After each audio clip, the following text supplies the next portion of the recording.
So we're here on, the road is called L'Enfant Plaza, and it's in between 9th and 10th Street Southwest, approaching Banneker Circle, which is behind me. The issue here was we put in these protected bike lanes about a year and a half ago. It was a popular place for tour buses to pull over and park in. So we investigated some of the products that are out there in the marketplace, and we found DezignLine, which is they make something called BikeRail, and it's a steel rail system with vertical flex posts. Once you have it in, no one's going to cross into this protected bike lane. We actually spaced it so that it's the perfect distance the bus cannot fit into or out of the places in between where these sections of bike rail are. So this is actually one of the more high volume bike routes that we're trying to establish because the mall is about 4 blocks to my north.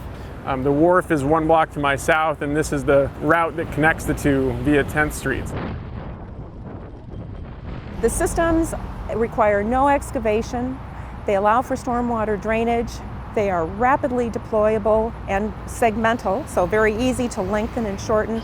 But most importantly, they are very, very strong, very much like a concrete curb when they are installed. With our bike rail and curb rail systems, there is no excavation, no drainage moving, doesn't impact any utilities. It can literally be installed in a few hours instead of taking a year or 18 months to plan it and then closing the street for several days or weeks to install it. It is so important that we come up with faster, more innovative ways to protect bicyclists and pedestrians, and that's what DezignLine is trying to do.